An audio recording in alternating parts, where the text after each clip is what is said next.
যে এই কুয়াকাটায় আমি গিয়েছিলাম একবার এবং সেই স্মৃতিটি আমার রয়েছে শহীদ রাষ্ট্রপতি জিয়াউর রহমান আমার পিতার সাথে। সেজন্যই স্বাভাবিকভাবে এই অঞ্চলটির প্রতি কিছুটা হলে আমার একটি দুর্বলতা রয়ে গিয়েছে। মাননীয় সদস্য এবিএম মোশাররফ হোসেন, পটুয়াখালী ৪ উত্থাপন করুন। মাননীয় স্পিকার, আপনাকে ধন্যবাদ আমাকে সুযোগ দেওয়ার জন্য। মাননীয় স্পিকার, আপনি জানেন যে আমরা দক্ষিণ অঞ্চলের লোক, ইতিমধ্যে আমাদের মাননীয় চিফ হুইপ বলেছে, দক্ষিণ অঞ্চলে মানুষের সাধারণত কর্মসংস্থানের জন্য তেমন ব্যবস্থা নেই। আমরা শুধু ধান চাষ এবং মাছ চাষের উপর নির্ভরশীল।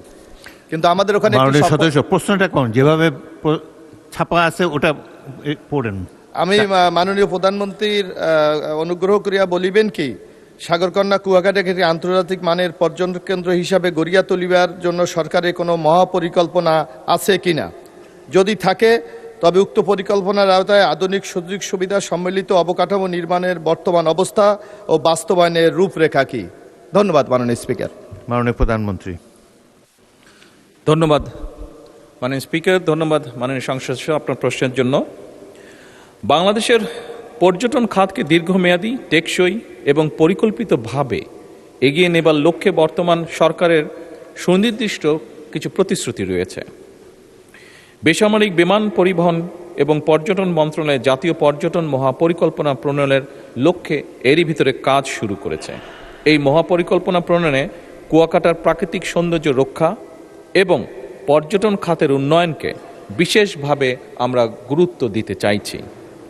একই সাথে পটুয়াখালী জেলার কুয়াকাটা, মাননীয় সংসদ সদস্য, এখানে আমি একটি বিষয় উল্লেখ করতে চাইছি যে এই কুয়াকাটায় আমি গিয়েছিলাম একবার এবং সেই স্মৃতিটি আমার রয়েছে শহীদ রাষ্ট্রপতি জিয়াউর রহমান আমার পিতার সাথে। সেজন্যই স্বাভাবিকভাবে এই অঞ্চলটির প্রতি কিছুটা হলে আমার একটি দুর্বলতা রয়ে গিয়েছে।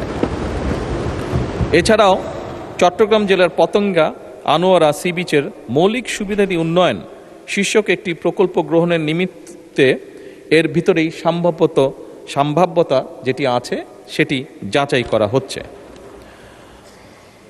মাননীয় সংসদ সদস্য, মাননীয় স্পিকার, আপনাদের অবগতির জন্য জানাচ্ছি, গৃহায়ন ও গণপূর্ত মন্ত্রণালয় কর্তৃক কুয়াকাটা সংলগ্ন 7টি উপজেলা গলাচিপা, কলাপাড়া, রাঙামালী, বরগুনা সদর, পাথরঘাটা, আমতলী এবং তালতলী নিয়ে Payra Kuakata comprehensive plan focusing on eco tourism শীর্ষক গৃহীত পরিকল্পনা বাস্তবায়নের জন্য বর্তমান অ্যাকশন এরিয়া প্ল্যান তৈরি করা হচ্ছে। অ্যাকশন এরিয়া প্ল্যানের পর্যটনের অংশটুকু বেসামরিক বিমান পরিবহন ও পর্যটন মন্ত্রণালয় কর্তৃক বাস্তবায়ন করা হবে ইনশাল্লাহ।